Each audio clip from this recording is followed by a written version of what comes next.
The reason for collection is to see if the seeds from non-reported, non-blast reported areas contain the spore or the organism, pyricularia or magnaporti, whatever you say.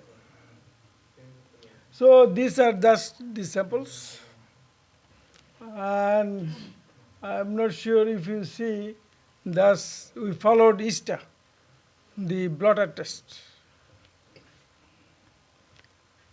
And this is the incubation where we maintain temperature and moisture and 12-hour light and dark and also an UV. So our director is here, Dr. Malakar also here. They visited the place. This is the incubation. After incubation, you observe the appearance of the fungi, all fungi, on each of the seeds and record it. Thing is, after 7 to 10 days after plating. And because it's a huge number of plates, so we employed 4 to 5 lab technicians and helped them with the drawing, because there could be lots of fungi on one seed. It's looking into the microscope.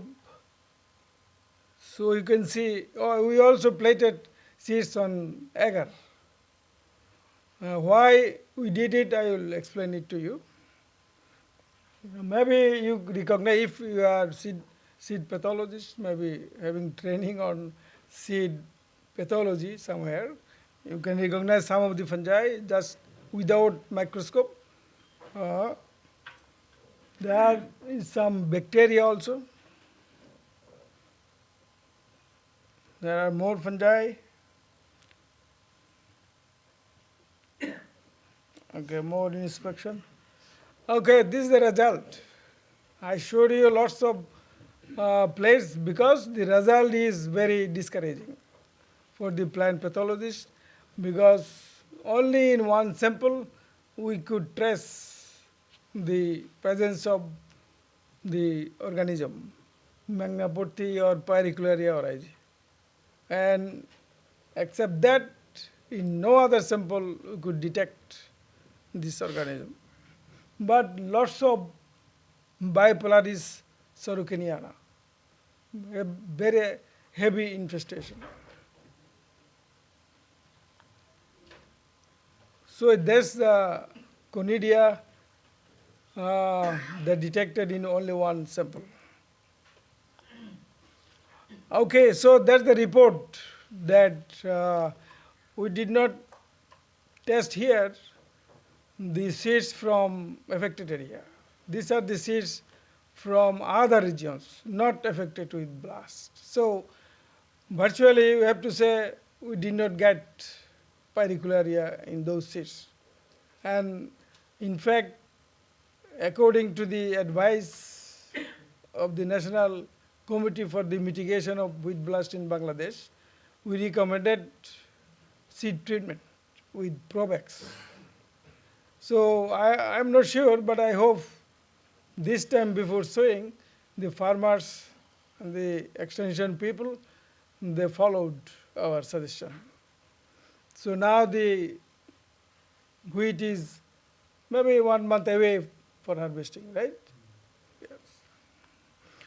So these are the plants you see here, nice heads from the seeds we collected from different districts. And before I came here yesterday, I had an observation on that, and there are symptoms on lower lips. As you saw, Dr. Christian, the eye-shaped lesions, almost like that.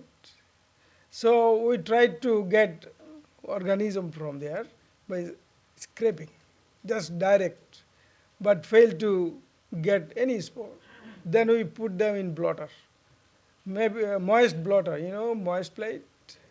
So moist blotter, then waiting to have reports from the seed pathology center if there is any growth of the organism. So this we will be waiting. As you heard from the last video, that there could be infection at all stages. That's true. Because in the next slide you will see we inoculated plants at different stages. This is not the part of this project, but from our curiosity, we did it. We inoculated, we raised plants from healthy seeds and inoculated at 4 stages. We call them seedling, then after 15 days, then after 15 days, this way at the maturity. And there are infected leaves, but the researcher failed to recover any fungus from those leaves. But now all hairs developed the symptom and got as Christian said, thousands of spores.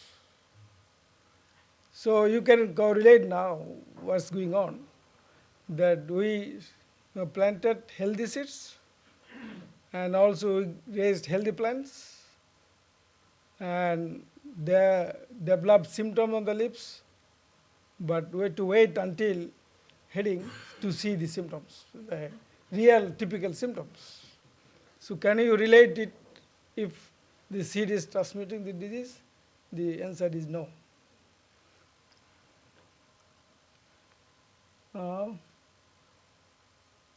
Okay, now at the top left hand side, you see some nice fungus, the pyricularia growing. That's the seeds from affected area from the last year.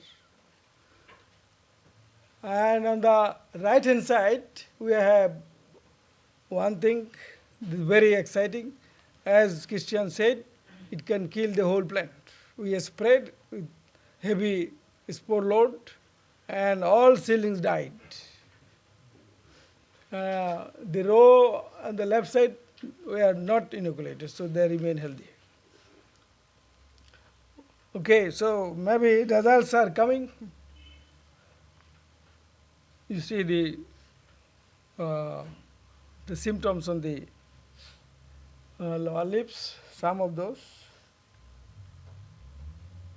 but very difficult to get spore from there. We tried to make slides. That's why you put them in moist blotter. Okay, I think this could be these two from the pot inoculated plants. Now, very nice question it was, whether the spore could survive in residues. Yeah, now I have another question to you.